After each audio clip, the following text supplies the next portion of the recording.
We've been coming about 4 years now. We think it's fantastic. It's probably one of the best motorcycling events on the calendar.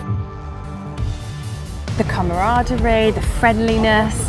I think it's incredible that, the festivals like this, I mean, I don't know of another festival like this. I liked everything about it.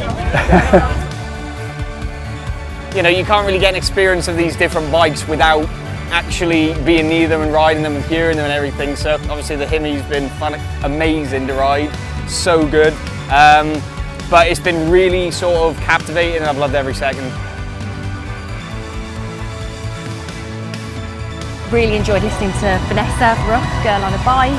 I follow her, so to actually meet her and her being so friendly, it's been fantastic.